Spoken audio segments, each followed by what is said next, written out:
Okay, so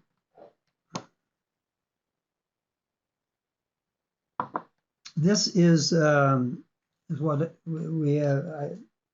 We've constructed a number of these, what are called e-notes, and they're to kind of identify the key aspects of a given topic. In this case, it's gas condensate PVT. They all look a little bit similar. They have a couple of figures that represent what are usually considered important for that topic. In this case, it's the gas composition of the heavy components in the CVD test, which I mentioned briefly before lunch, as being very important because it's very directly related to the solution CGR. And then the liquid saturation from the CVD test, which most people are familiar with for gas condensates, it being the so-called liquid dropout curve. And then below here in this box here is what I call the distilled list of issues that if you don't know anything else about the topic, gas condensate PVT, you should know these things. Okay. And so the idea was so that my kids could, know what they needed to know. Should I pass or something? And of course, that's very important now. And then in addition to that, you've got some links to special topics like sampling, which we'll go through after. It has its own e-note, PVT experiments, summary of those PVT experiments. There's a special paper that we use a lot for, it's called Gas Condensate PVT, what's important and why. It's an actual paper on that. And then the second page in this 2-page PowerPoint are a set of references that might be useful to give further details about the topic. And then there's some either Excel or maybe simulation data sets and or Excel files that are work problems related to gas PVT. So what I'm going to do first is to just click on these so you get an idea of how they're supposed to work.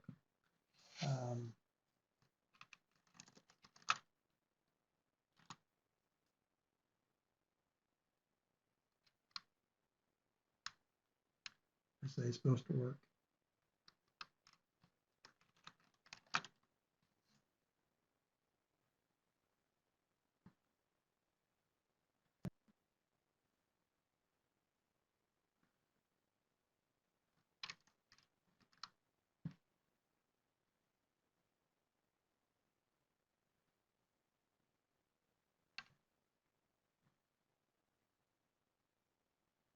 Well, I don't know why it doesn't go into full mode.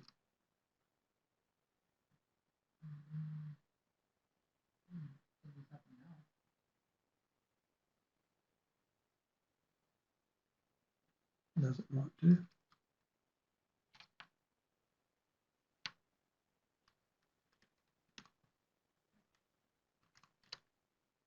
Maybe because this one's in view mode.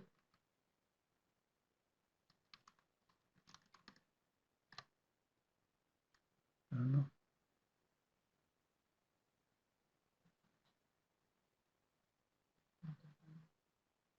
This doesn't look like it's the same PowerPoint version.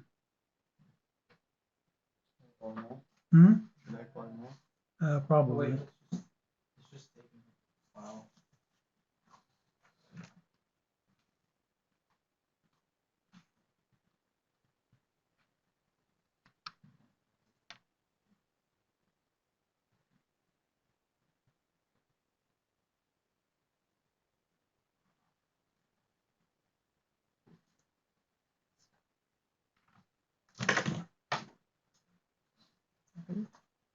Well, this is hyperlinked from the other PowerPoint. I'll close it. This is the regular presentation. And then when I click on this, it's supposed to hyperlink to this PowerPoint. Yeah. But then it goes into seemingly a different PowerPoint version because it doesn't look at all like. I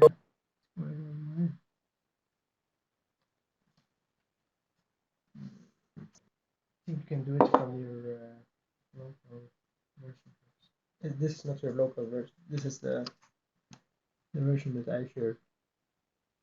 So you can try and Oh, don't use the. maybe you go to the top commander. Yeah. Go to your local version there. Try that one. Let's see. I'll try here.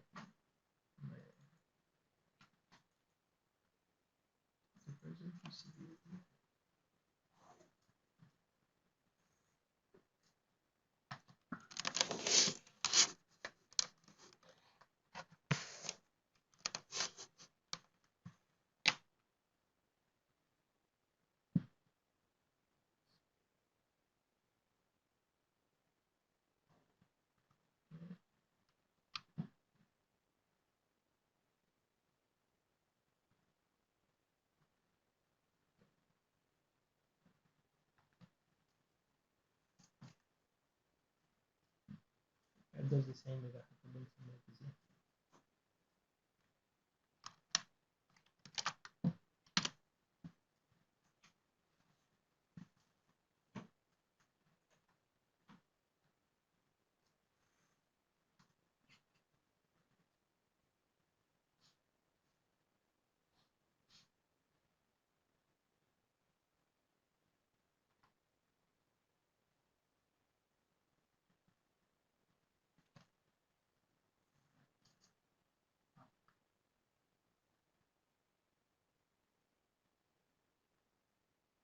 You get one more try? Yeah. This is your local, right? Yeah.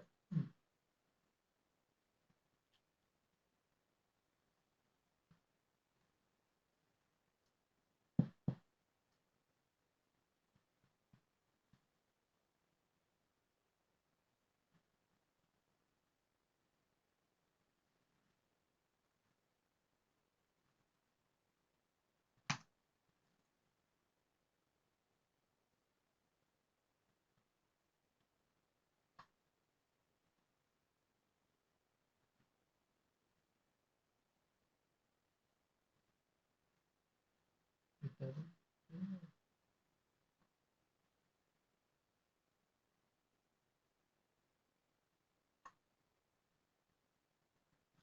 I don't know.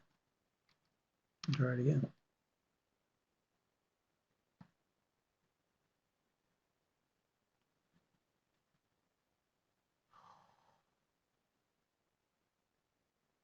Voila. Okay. I think on the materials when they download them on their end, I think it should be fine. But I'll test it. Okay. So, before lunch, I mentioned that the CGR was tightly related to the amount of the heavy components in the CVD gas, right? And in this case,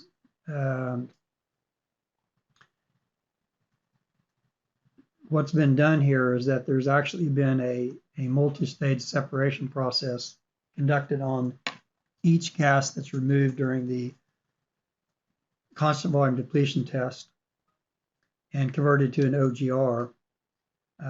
And the is plotted also in black, the C7 plus. You can basically see you get the same shape and magnitude of variation for the actual solution CGR and the C7 plus, call it in solution in the composition of the equilibrium gas. So when you're doing tuning of the equation of state to CVD data, this is probably the most important data to match that is the C7 plus, or it could be C6 plus content in the removed CVD gas when you're doing that EOS tuning. And it's simply because the two are so tightly coupled together. And the equation we looked at just after lunch shows you exactly that functional relationship. Here, basically this is, in this case, this is for producing CGR, but equally for a CVD. Here it would be little rs is equal to y of the CVD n plus 1 minus y CVD n plus, like that. And now this is going to be similar term.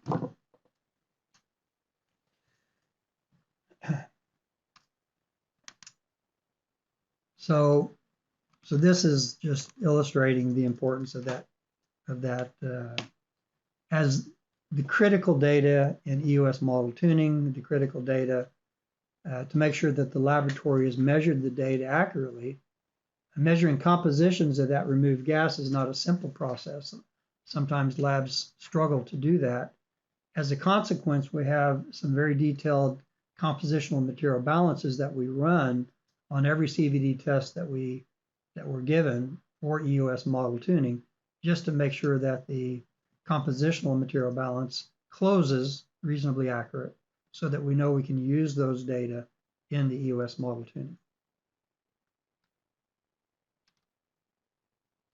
Okay, so that's this first point. Now, this other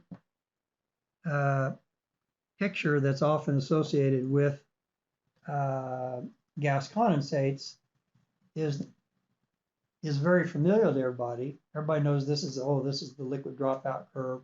Oh, the maximum liquid dropout here is 25%. For the north field, it might be 3-4%. But everybody's familiar with this. You see the dew point on this curve. You see the maximum. Kind of see the shape. And what's not well known is that this particular data, the actual magnitude of liquid condensation, has, I would say, a second order effect, really very little effect altogether on the engineering development of a gas condensate field. Okay? I hope that raises some blood pressure somewhere out there. What I'm saying is that the liquid dropout curve doesn't matter in your field. I'll just repeat it one more time. The liquid dropout curve doesn't matter, with the exception of it defining the dew point. Now, I'd like someone to ask why that might be the case. That's the case all the time. That's the case all the time. So let's just, so gas condensate, PVT. Ouch.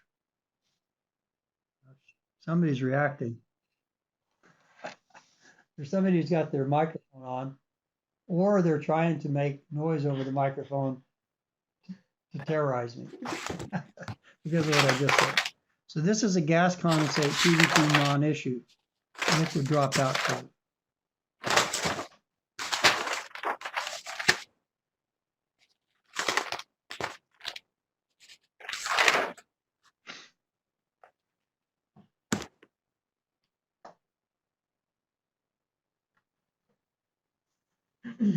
Okay, so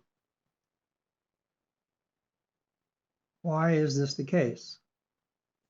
Does not anybody want to, of course, it's kind of a loaded question. I mean, basically I'm saying that if you disagree, then we're going to disconnect you from WebEx. So no, I mean, the question is why. And the reason is simply that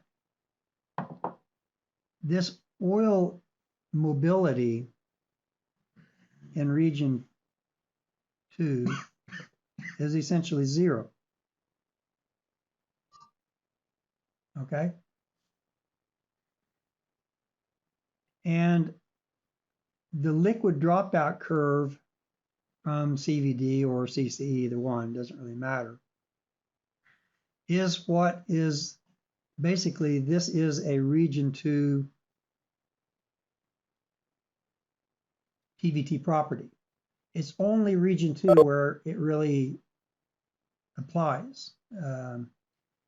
And either the oil mobility is 0 or very, very low in region 2. So there's effectively no oil flowing. Let's say that we have a maximum saturation from the CVD of, even 40%. Well, this is VRO, not saturation. Okay, so the oil saturation corresponding to that is equal to the VRO CVD times 1 minus SW. Okay, and so if you've got something like 70% water not 70%, 30% water saturation. Okay. Then you've got 0.4, 0.7, that's 0.28, and 28% oil saturation is going to give you an epsilon like KRO.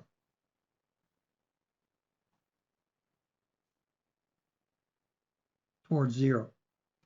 It's close to the critical residual, whatever you want to call it.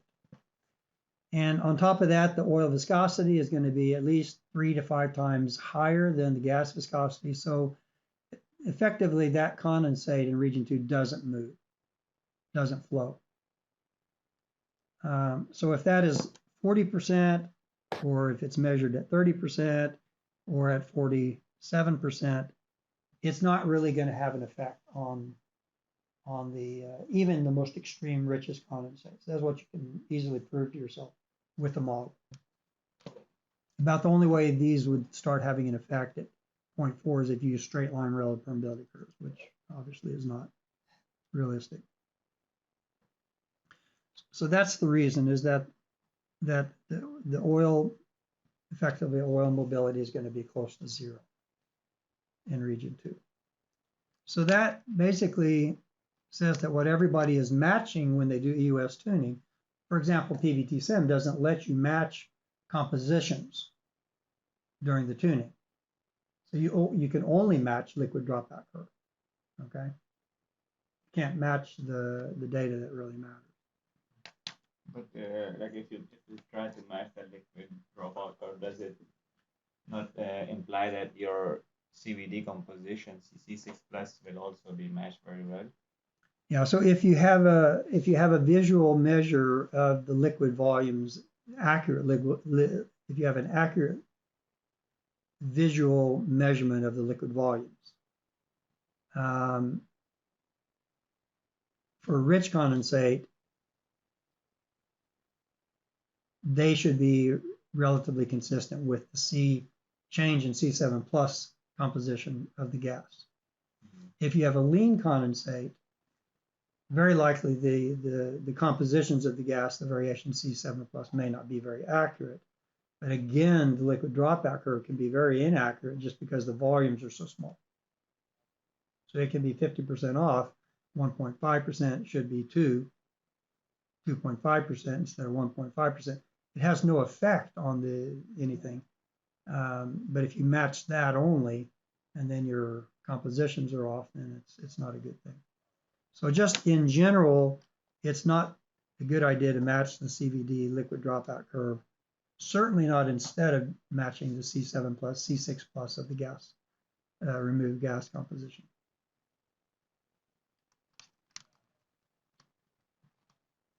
Okay. Let's just go to this distilled list of what's important for gas condensate PVT. Accurate fluid samples are needed to define fluids in place. especially the condensate volume. When I say it, I think Bob and I, condensate volume is initial condensate in place. Okay. Separator samples should almost always be used for gas condensate wells. That regards sampling during production tests. Instead of using a bottom hole sampler during a production test for gas condensates, we always recommend using separator samples. Is anybody familiar with why that would be the case? Why wouldn't we prefer having, bottom hole samples of gas condensates?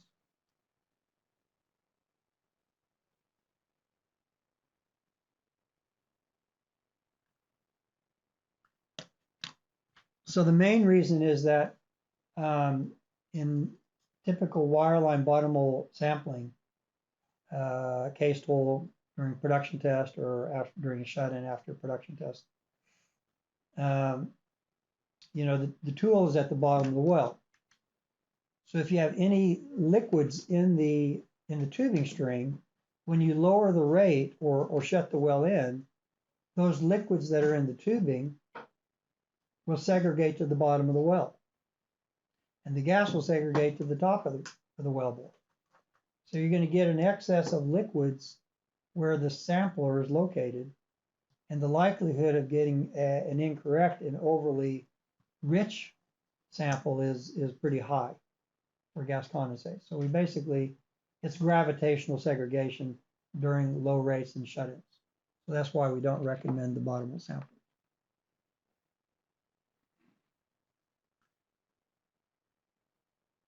The experiments that are recommended normally are constant composition expansion to get the dew point, the liquid dropout curve, and densities in the single phase region. You need the liquid dropout to determine the dew point because it's a visual extrapolation. It's not really a measurement that you don't see when the dew point hits. You see when you've gone from single phase to two phase, and you're doing some kind of interpolation to estimate the dew point.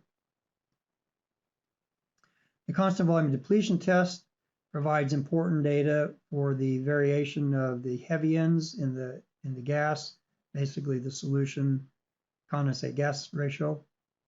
Those are very important for depletion performance, but they also define the potential for gas cycling. What condensate is left behind? That's also given by the experiment. So basically the CCE and the CVD tests together are what's needed for PVT data. For the in situ fluid calculations, it's this Z factor to get the BGW. It's the C6 plus, whatever the COG and the amount of C6 plus that's needed to correct that to a dry gas BG and to get the little RS value. So you go from B, G, W, that's the Z factor. That gives you BGW. And then that needs to be corrected to BGD. Remember, it's got the equation there. And then the little RS I is to get this is to get the gas in place. And this is to get your initial condensate in place. So initial Z factor and the initial CGR or initial C6 plus content. For forecasting recoveries and depletion, most important data is again the Z factor and the C6 plus as a function of pressure. The retrograde liquid saturation, liquid dropout curve has no direct impact on recoveries and only a secondary impact on the near well condensate blockage, which we'll be talking about Wednesday and Thursday.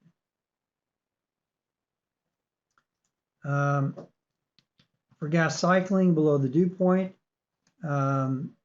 again, it's knowing how much condensate is the target for a gas cycling project below the dew point.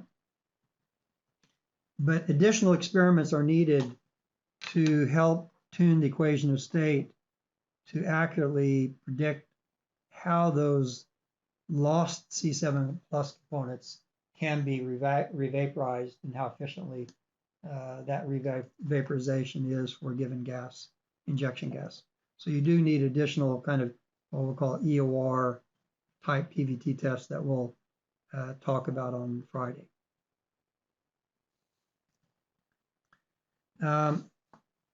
Gas condensate viscosities generally are accurately predicted from correlations. I say accurate within 5, maybe 10%. If it's a really rich condensate or if it's a very high pressure, then you might go into this range of 10 to 15% uncertainty. Probably closer to 10% for gas. It's very difficult to measure gas viscosities in the laboratory.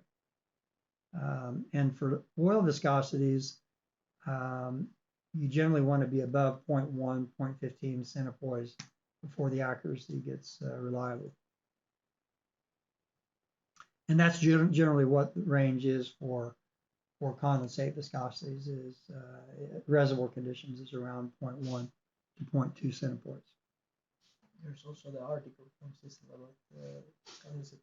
Yeah, there's another monthly article on the website of the company that discusses this about oil viscosities for gas condensates and getting those accurately estimated. I think that includes the discussion of using separator oil. Yeah. So what we often do for gas condensates, because it's difficult to get a reservoir liquid, like during a CVD test or something, and doing viscosity measurements on that, the amount of liquid is small. So what we often do is just recommend you take the separator oil sample, if you have separator oil samples, take that separator oil to reservoir pressure and temperature and measure the viscosities of that, and then use that to tune the equation of state.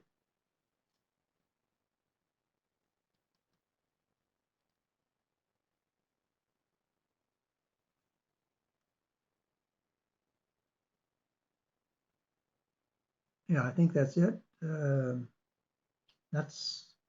it 15? Yeah, is it time for a break? Yeah. Okay. Any questions? We got a minute or two. Any questions about this summary of gas condensate PVT that you want to take before the break, or we can take something after the break? Any questions? Okay.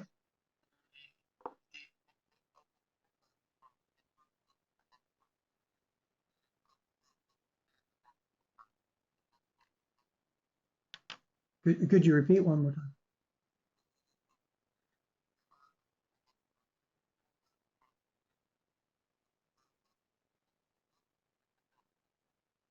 In the gas, I have a at question. time 0, you would have the gas phase only. At the zero time step, before any Yeah, that's production, normally the the hydrocarbon situation. would be in the gaseous form in the reservoir, right? At the start of the production, at the zero time step, the hydrocarbon in the reservoir would be in the gaseous phase. And when we, yeah, yeah. And once we Yeah, so start you're to talking produce, about actually, if you have one a of reservoir with both gas tasks I and was oil given in the initially in past place. is to compare the recovery factor between gas and oil in a gas condensate reservoir.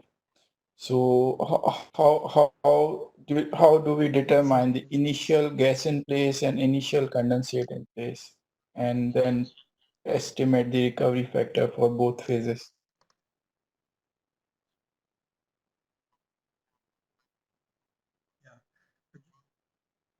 The condensate would be dissolved, not in the, like, it's not a separate phase. It would be like in a dissolved form in the gas.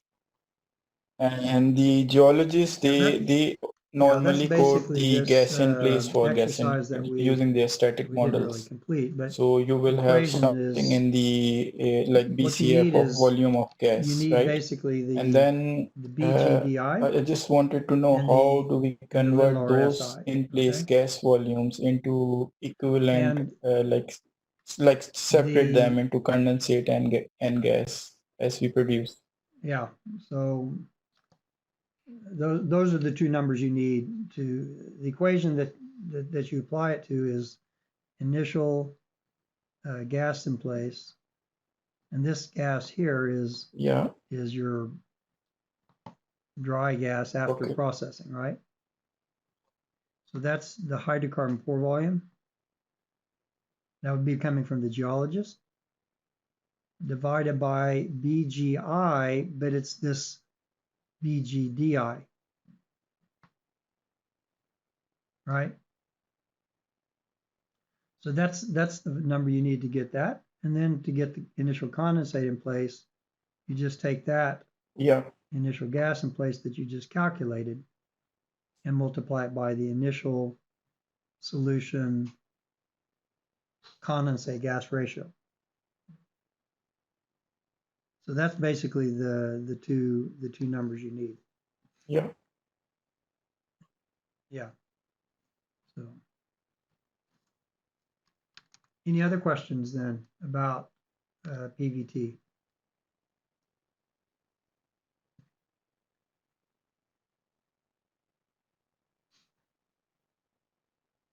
All right, okay.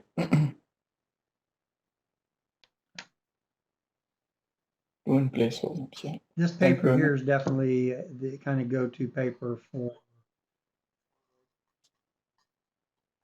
Yeah, so that's, I think this is the presentation of it, but that paper is presented and that's, I think, definitely it gives you a very good starting point on everything.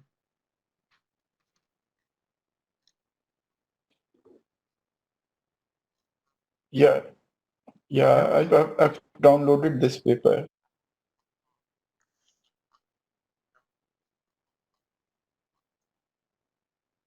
Yeah. Right.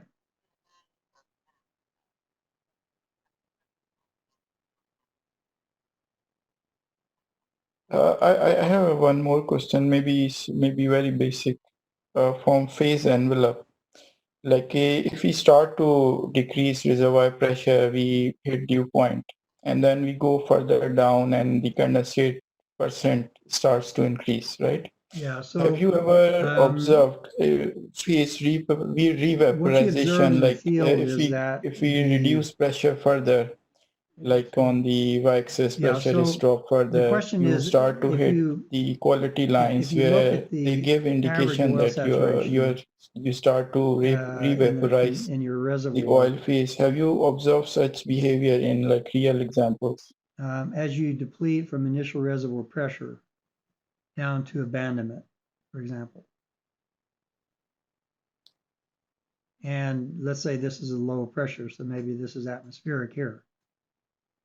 So this, oil saturation is going to go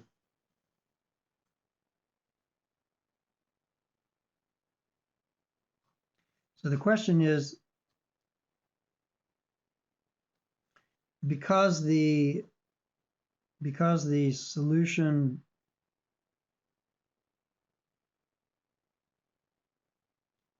solution oil gas ratio versus pressure, again, we're starting from high pressure downwards, looks something like this, right?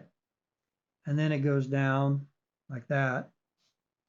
And then if you go to low enough pressures, this actually will have, if you go to really low pressures, this actually has a kind of almost asymptotic towards atmospheric pressure at very low pressures. So I think your question is related to, because you have this increasing little RS from this point on, right? Do you expect this to come like that, flatten off, and then go back down to zero? And the answer is no. will not happen.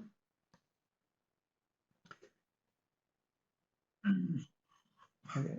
And the reason for that, what you would see probably Yeah. is that the producing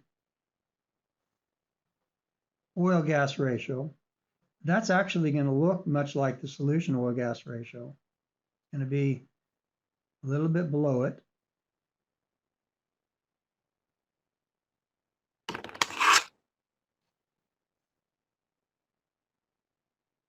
And this producing oil gas ratio, you actually may see this coming up again. Okay? So this is yes. But the problem is that what you actually see on the oil saturation is something that looks like this. That's actual. And the reason is that by the time you get down to low pressures, Yeah. there's so few moles of gas, right? So you have the driving potential. The K values want those heavy components to go into the gas phase, but you don't have very many moles of the gas phase for it to go into. So it can only absorb so much. Okay, so it will have it will carry more, but there's many fewer moles of gas to carry it in. That's the reason that you don't revaporize.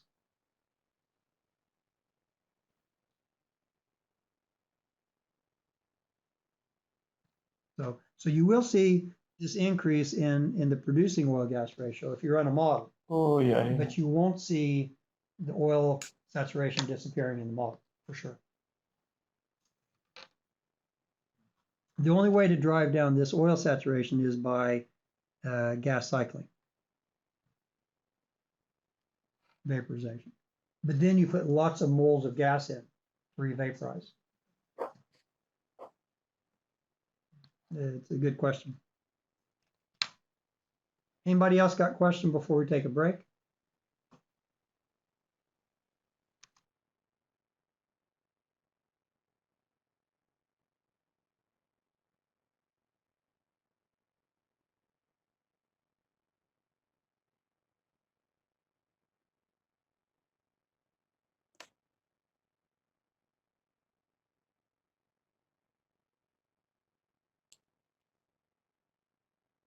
Thank you very much. Okay. Any additional questions before we get started on this final presentation about PVT itself? I will also try to get into the sampling before we finish today. It'll probably roll over into tomorrow. But any questions about any of the PVT stuff we've talked about today? And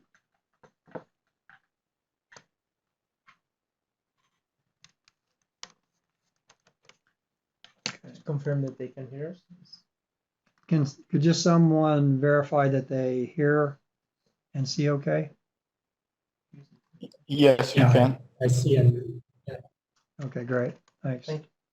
So this paper that we presented in 1999 was an effort to really try to give a comprehensive take on at least what we considered to be the really important issues about gas condensate PVT and why they were issues.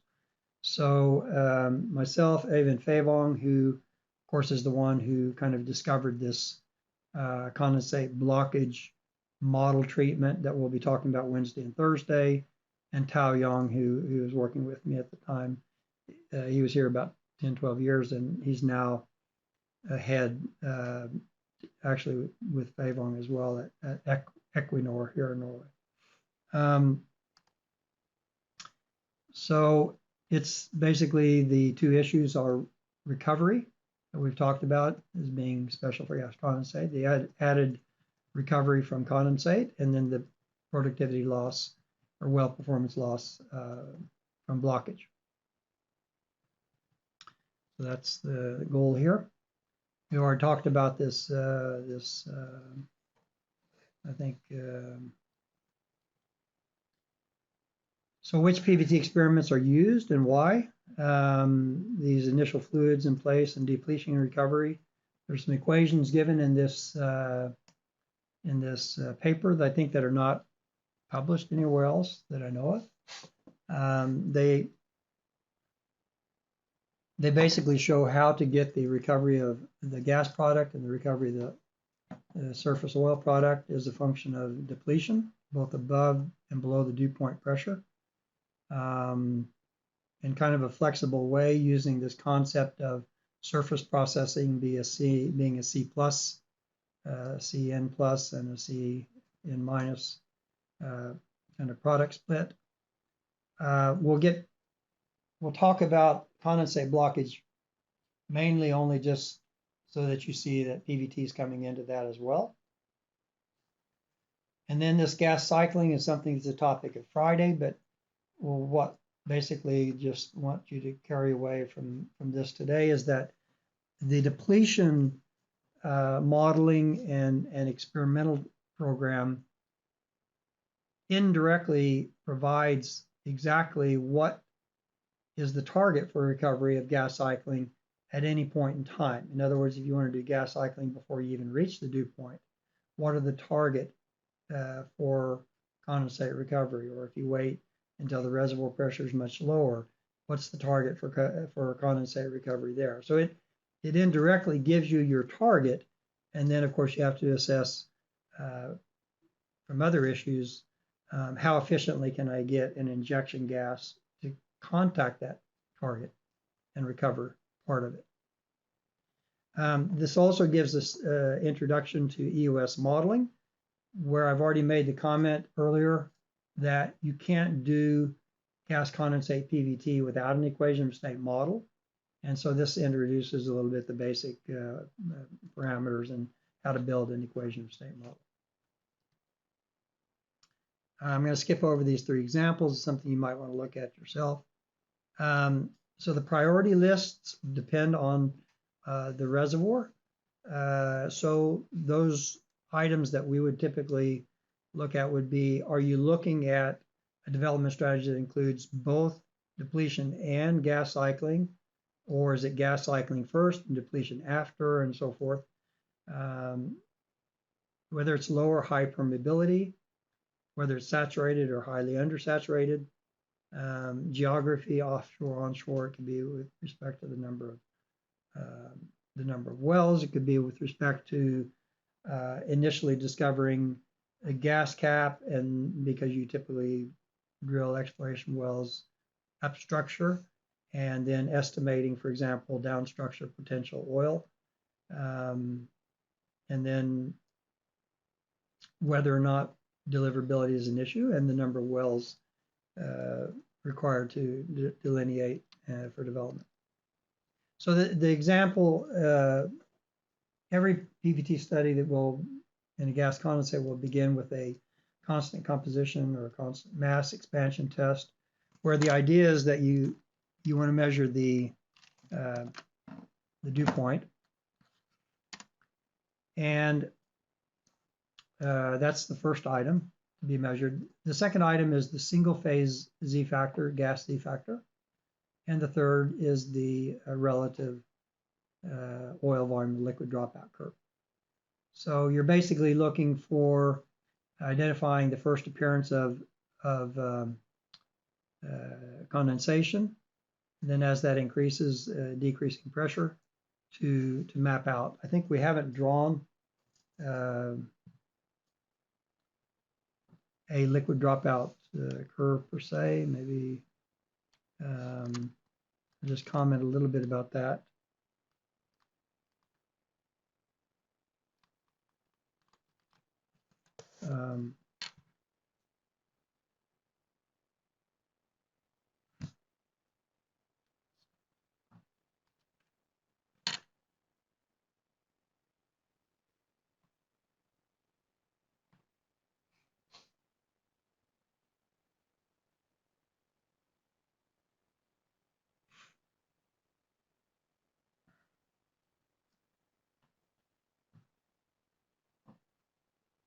So the oil relative volume from a CC is typically oil volume divided by total volume.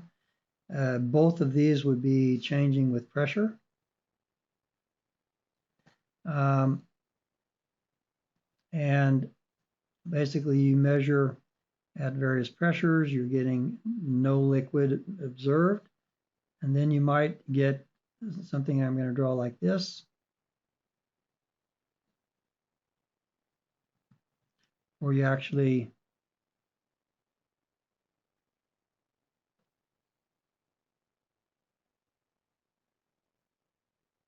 now typically this will stop at a pressure where the volume of the cell is about 4 times the initial cell volume. Okay, 3, maybe a factor of 3. And so what you've got clearly non-zero saturation measurements through this point here. But sometimes you've got these points that are kind of labeled like I've done it here, where you've got these pressures where they see liquid, but there's not enough liquid to quantify it in cc's and so forth. Sometimes they'll refer to this as a trace of liquid.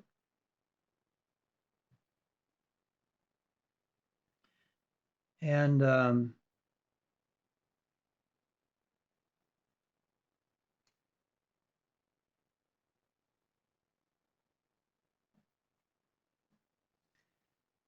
so the question is, where is the dew point? And in this case, the way I've drawn it, the dew point can be anywhere basically in this range I've sketched from here to here.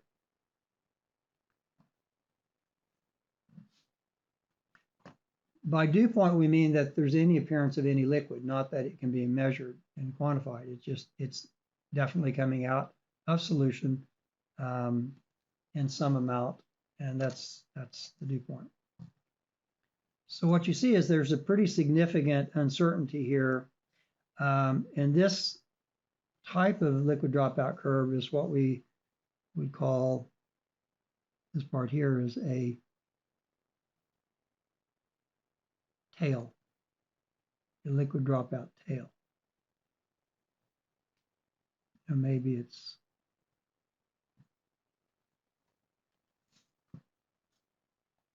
something like that.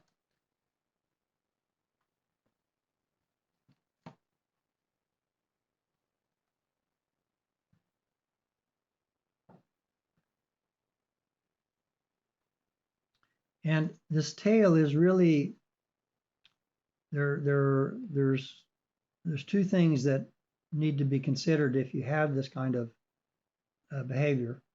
Before I forget this, had you gone to lower pressures, this curve will always kind of look like a normal distribution, go towards 0 here. And the reason for that is the total volume is going towards infinity as you go to low pressure. So that's going to just drive, even though the oil volume itself may flatten out here, it's this curve will look like that. So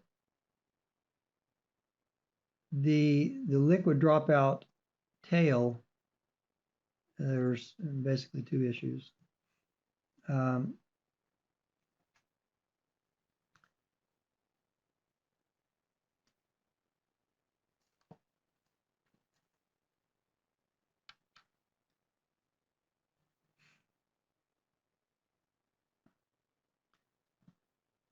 So if it's an exploration well or a discovery well, let's say,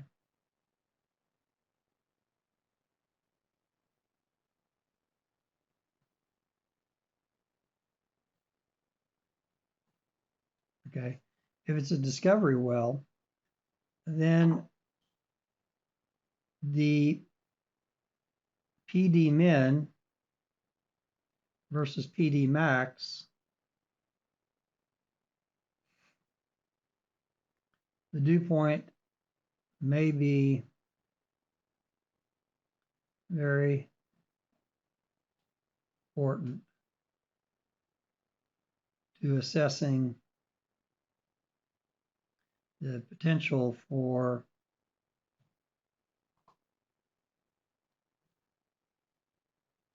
a down dip oil zone. Okay. So if the actual dew point that you tie is out here, there's that is much more likely to have an oil zone below, closer to the gas where it's been sampled, than if you put the further down you put the dew point, the less chance of finding that oil down dip. So that's something that needs to be taken in consideration. And for that reason, if it's a discovery well, then I would measure the saturation pressure with the CCE on all samples you collect, irregardless of anything. Okay. So the consequent is that basically measure CCE, dew point on all samples. Okay. Maybe the liquid dropout tail shows up on one of them and not on any of the others. You can probably discard the one. But if they all show up to some extent, then it's probably real. The second thing is that if this first issue is not an issue, then don't kill yourself. This is figurative. Kill yourself trying to get the EOS to fit exactly the tail.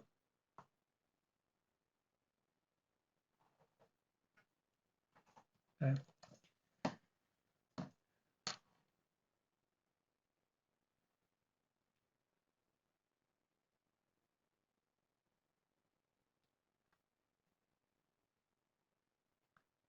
You know, really what's important is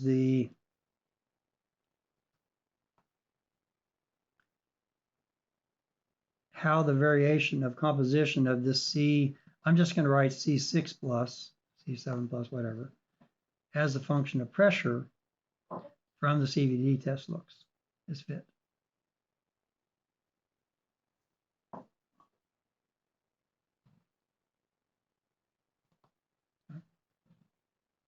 Because that basically reflects getting the solution CGR right.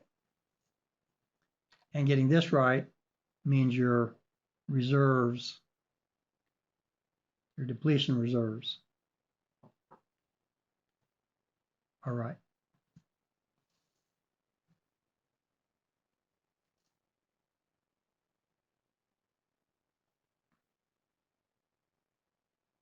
So if we just take the case 2 here,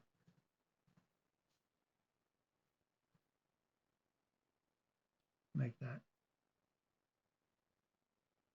green.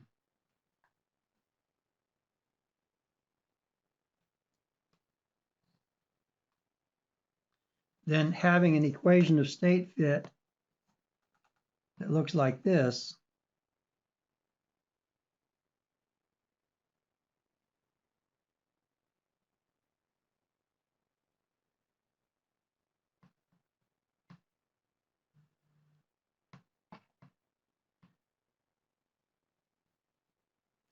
because the composition variation in this region where you hardly see any amount of liquid dropout, it shouldn't be changing the composition of the gas at all.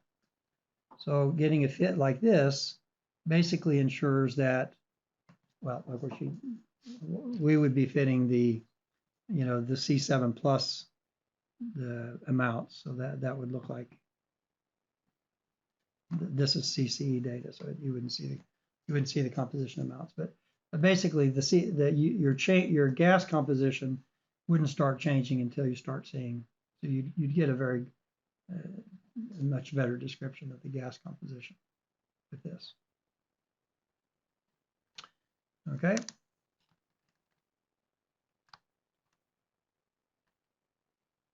So the first thing is that there's definitely an uncertainty in the dew point pressure. This liquid dropout tail is something you have to give it consideration to how you treat it. And then in the constant volume depletion test, it's basically not just the YI, but in particularly the Y of the heavier components that form the surface condensate. That's really important. Or Z factors are always important. Dew point can be important. These are important data. This will almost always be how much gas is removed is almost always okay, no matter how bad the equation of state. And but you'd like to have the dew point, the heavy component composition, and Z factors right, and then you don't really care too much about this. If you get all these other right, then you don't, if this is off, don't worry about it.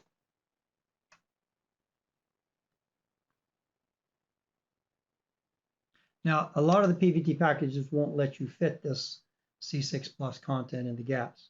So you're stuck with matching only the liquid dropout curve. What I would say there is that if you have that situation and you've shown through material balance calculations that the compositional data looks good, if you're getting a bad match of the compositional data when you get a good match of the liquid dropout curve, that's a red flag. So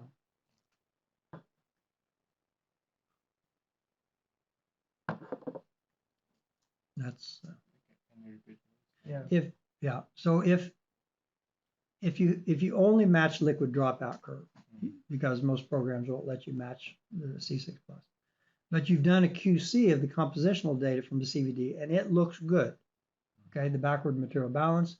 Okay, and when you look at your fit, your VRO fits very good, but your C6 plus content does not fit very well. That's a red flag. I would rather go back, use some kind of a fake VRO curve that gives me a good match of the C6 plus content.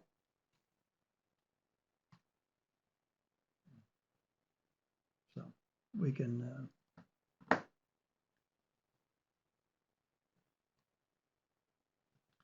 okay, when it comes to the initial fluids in place and depletion recoveries, what's important is that Z factor that gives us our BGW.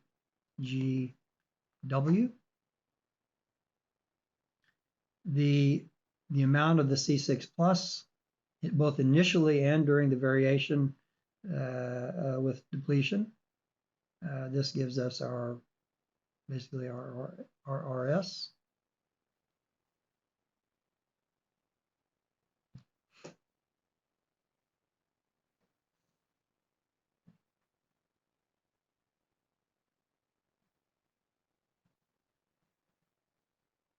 These two can be linked together.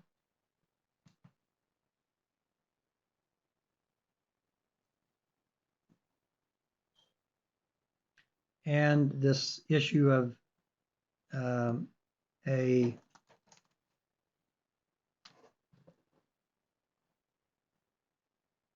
bad fit of this data that you wouldn't want to use would be if we're in case 2, okay, you don't want to use this one. Basically, we say, well, this dew point's out here, and you want to have this something like that. Because what's going to happen is that you're going to have a lot of loss of liquids in the reservoir that you don't see in the laboratory. You got the dew point maybe okay, you got the maximum liquid dropout okay, but you got way too much liquid dropout. The reserves are going to be very pessimistic using that equation of state fit of these data, assuming the liquid dropout data are correct.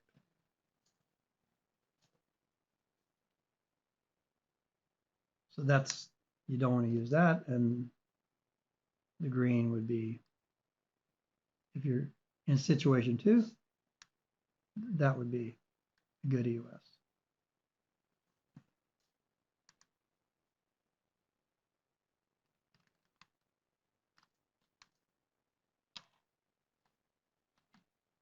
Okay.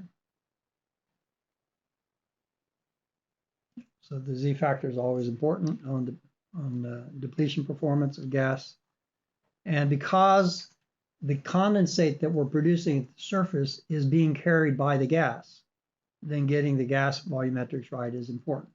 Okay, so that's indirectly. If you get the gas in place wrong, because of the Z factor being wrong, it also affects the condensate in place wrong, being wrong. Okay. So here we're talking about the gas Z factor, not the two-phase Z factor. Yeah, the initial Z factor in place. So if this is wrong, it's off 5%. Then both initial gas in place and initial condensate in place will be off the same 5%.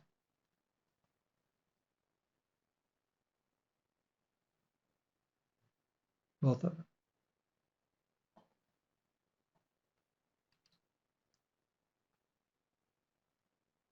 Generally, we do not do any tuning to match the Z factor. Generally, they are very well predicted by the US.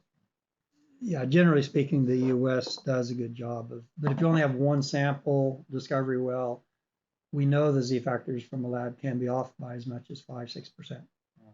So we always use the standing cats correlation as a double check on the laboratory Z factor data. And if it's off more than 2-3%, then we usually use the standing cats instead. So.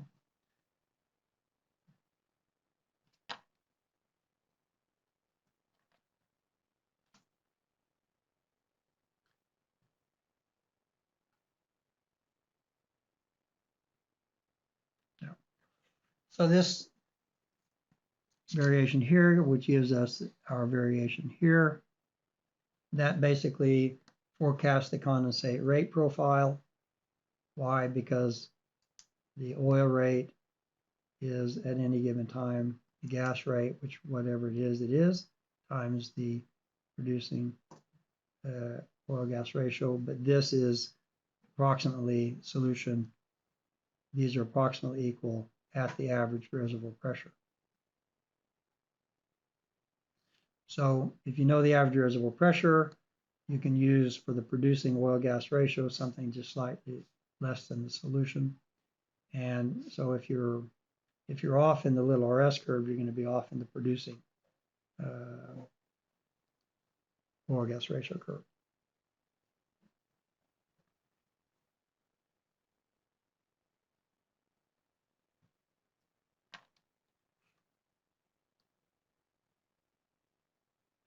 And what you lose, what you don't produce, is what's the target of the gas cycle.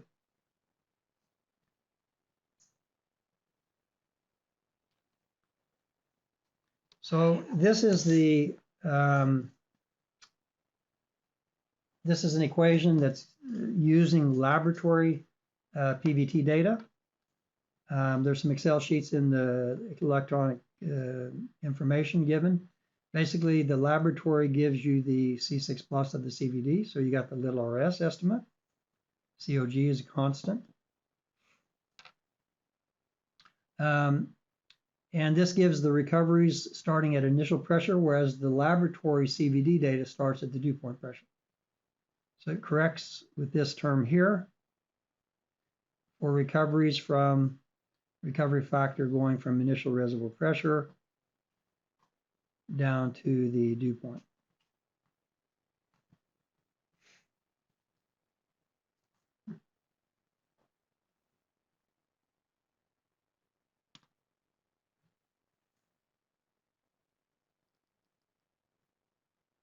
Okay. So you basically can just put in the CVD data and calculate these recovery curves at and above the dew point. So here you're getting the surface gas recoveries and the surface oil recoveries as a function of average reservoir pressure.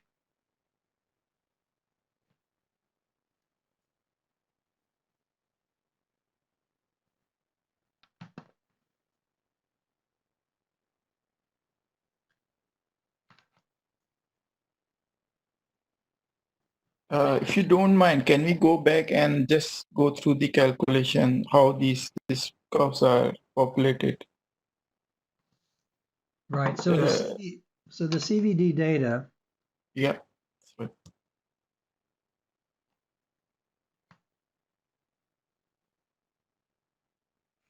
so you got pressure, starts at the dew point,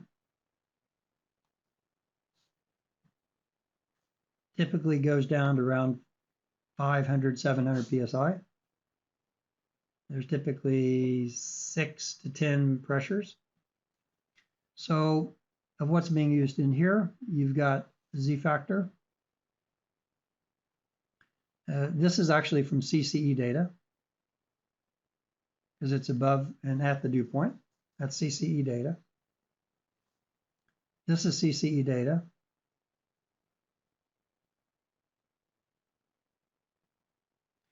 And then you've got delta moles taken out of the cell over the initial moles at the dew point. That's a column in the CVD data. You've got the Y C6 plus. You might use C7 plus or C5 plus, whatever. Okay, that's given. That's it. These two columns. Thanks.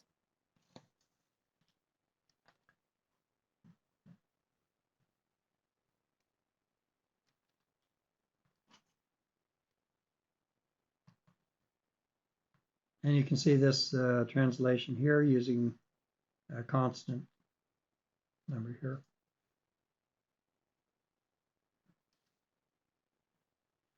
Now, one of the things that if your PVT simulator does not allow you to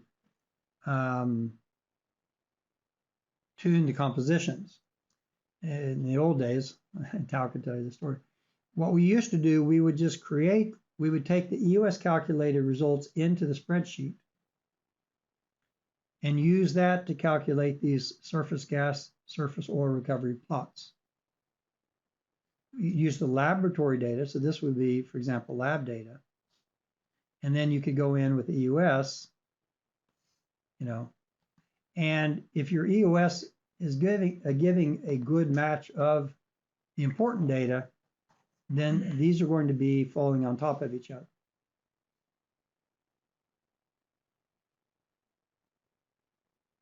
So, basically, this is going to start here, maybe here. So if you get something that's going like this,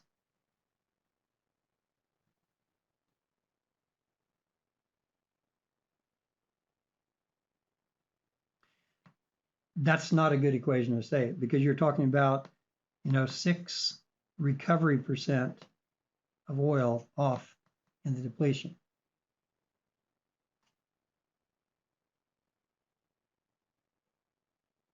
So that's not a good match. So basically you could create this, because the problem is that if you compare C6 plus mole percent lab versus EOS, nobody thinks in terms of C6 plus. There's no relationship to it. It's you just don't. But here you convert it to recovery. So you have an abandonment pressure. You've got 6% too low recovery, and you believe that the lab data is good compositional data. Then this is not good enough.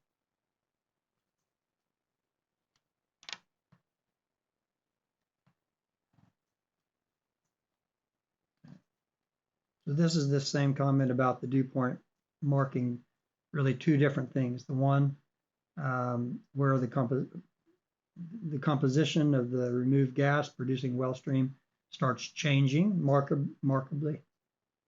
And the other is this true thermodynamic incipient condensate phase appears, which could affect the potential for there being oil deeper in the reservoir.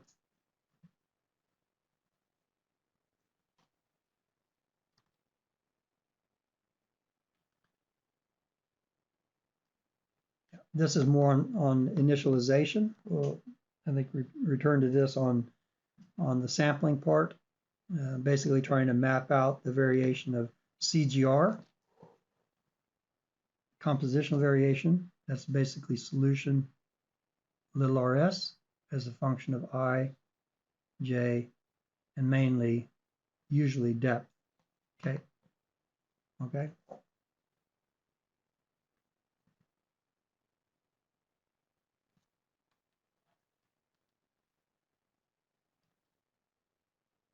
Okay, so here we get to the condensate blockage kind of teaser, if you will.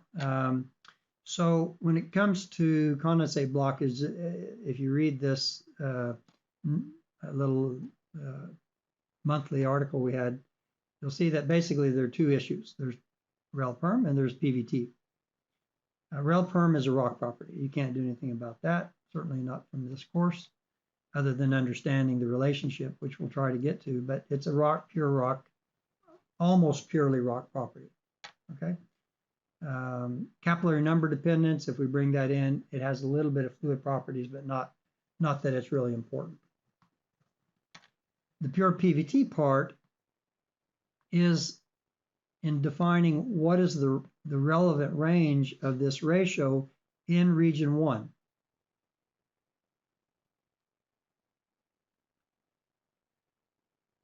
And this is related to PVT, obviously PVT here, and this is the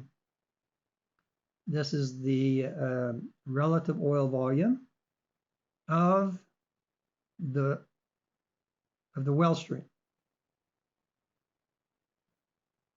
Okay, it's the relative volume of the well stream, and that VRO, the way it's used here, is defined as VO divided by V total. Okay.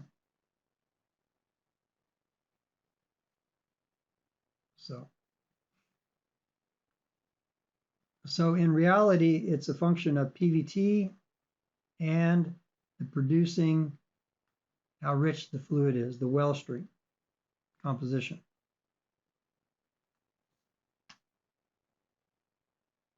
It's a very lean well stream. Those VRO numbers are going to be very small. If it's a very rich system, the VRO might reach 0.1, 0.2. So it's much larger. So that, okay. So the higher this value is,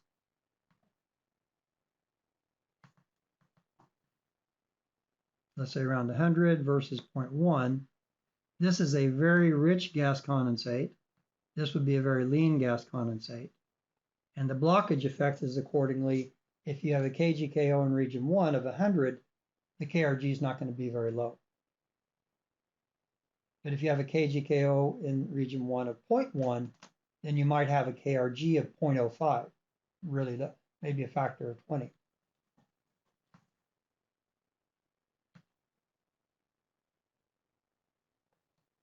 So it's related to both the PVT and what you're producing at the well stream. And into the out of region 1 is the same as the well stream.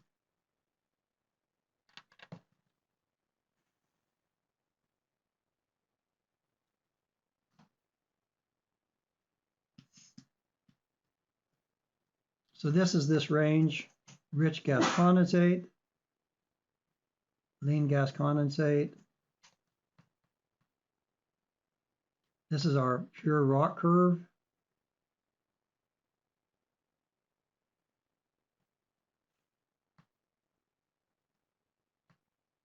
This is the crossing point on the rel perm curve. And this is kind of where your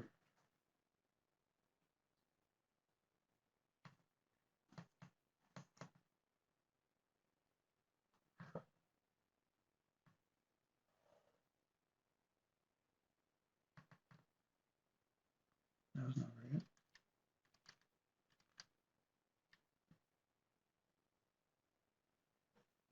It's where they're intersecting. So what you see if you have a rich gas condensate, you're in this range from 0.03 to 0.09. And as you become leaner and leaner, you're talking about in the worst case being 0.4-ish, and the best case being close to 1. Now, what's this effect here? This is this capillary number effect that's only where you basically have very high velocities. So it's very high velocities. So that's going to be the wellbore. So in the first few feet away from the wellbore, you get these really high velocities for a vertical well. Because velocity in a vertical well is proportional with 1 over R, right? In the first few feet, you have very, very high velocities. And that can drive the KRG up. You lessen the effect of blockage. Well, you've got a PVT property here, you got a PVT property here, but normally those are at a relatively low pressure and their values are more or less constant.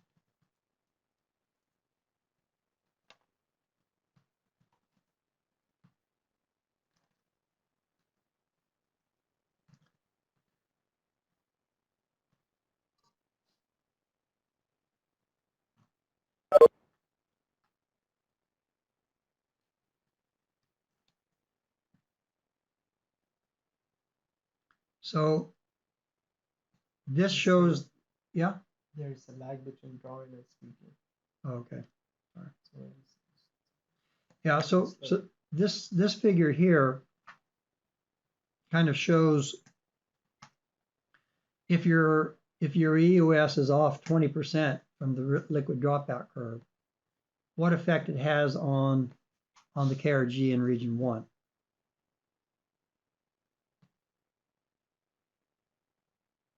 Is it 0.09 or is it 0.11?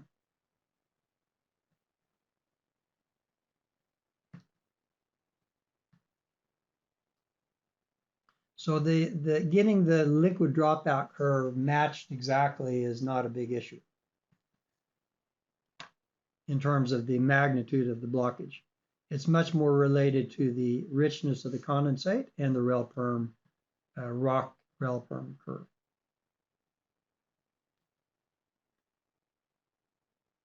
Okay, so we've got gas cycling. We'll come back to this on Friday.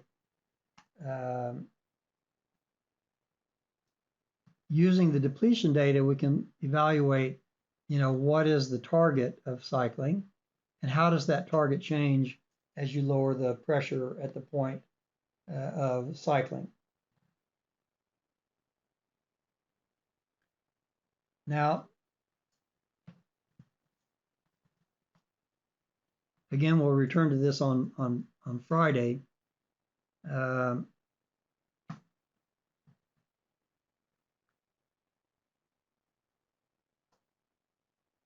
If you don't, how should I put it? If you do gas cycling before the reservoir sees retrograde condensation, then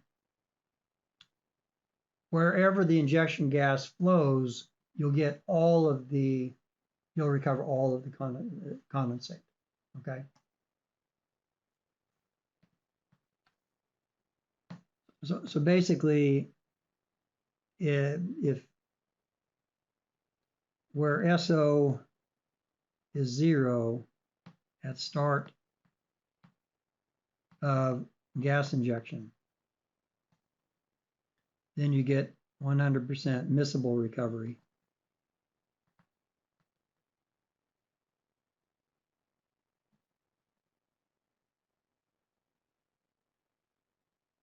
Where swept.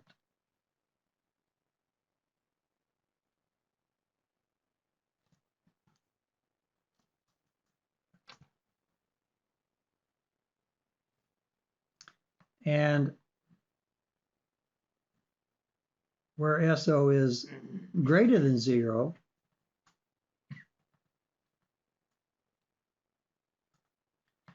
then you get less than 100% recovery. And it depends how many pore volumes you've injected, what type of gas, what level of pressure. It's dependent on all sorts of things, okay? So it's a function of the pressure, the injection gas composition, and the oil composition, which is a function of pressure. So basically, it's a function of this, and it can be 80% recovery. You know, it's a function of pore volumes injected. How many pore volumes of gas has it seen? So it's a very different recovery situation if you're doing gas cycling above the dew point or below the dew point in terms of the efficiency. And then once you're finished with the gas cycling project, if you just go back into depletion again, the unswept areas will start contributing the same kind of recovery they would have anyway. This is basically related to the unswept.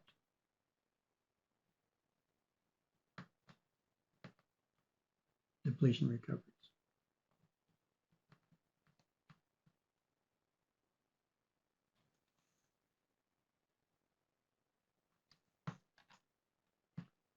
These are just some plots that you can make directly from the CCE plus CVD data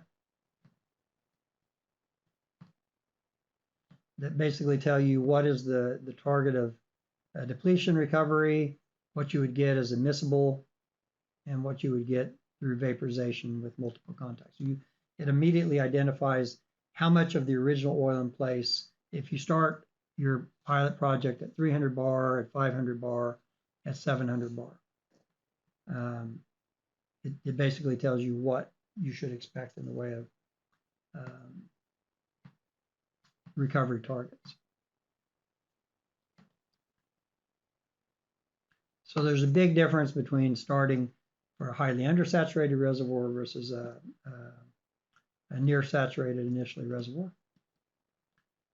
You can see that you get recoveries up around 50% by pure depletion if it's undersaturated.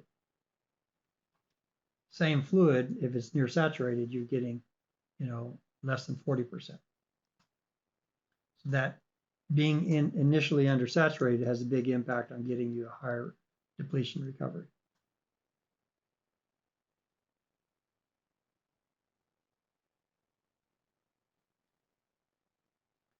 These are just some equations we'll come back to on Friday. Okay, so this leads us to sampling, some basic sampling issues. Any questions before we leave this more, PVT, the PVT tests, lab tests?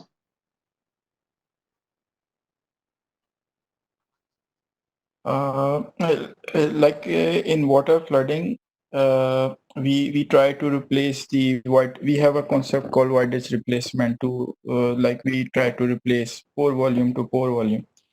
If we are talking about the gas condensate reservoir, do we have similar concept? Do we try to like replace pore volume to pore volume basis? Because some of the oil components, they are extracted at surface, so even if you are planning to recycle most of the gas, some of the gas would be in the liquid phase, like the intermediate component. So you won't be able to reinject most of the gas. Yeah, I think it was more than one question built into that, but you don't necessarily need voidage replacement to maintain a constant pressure if you have, like, let's say you started an injection project at 700 bar, 600 bar or something, okay? Something like this. You started the injection project here, but it's a rich condensate, so you're only you're only reinjecting 80% of the moles that you produce. Okay. So what may happen is that, well, what will happen is that the average pressure will decrease during the cycling project. But in this case, what you see is that the dew point's not is at 400 bar. So you basically can deplete down to 400 bar, and during that entire period, all the gas you inject is going to be miscible with the reservoir gas. So if you have this degree of undersaturation, full voidage replacement may not make a big difference, may not have any real impact on the recovery efficiency. Okay, but eventually if you keep going, re-injecting only 80%, having continued, dropping below the dew point, your efficiency of the recovery will decrease once you go below the dew point. Yeah. Right. Thank you very much. It'd be a much worse situation here if you only had voidage replacement. So you started, basically you don't maintain the recovery. You don't maintain the pressure at 300 going for this target, of here. You don't go, you lose some of that because you continue down and lowering the pressure. So. Yeah. Thanks.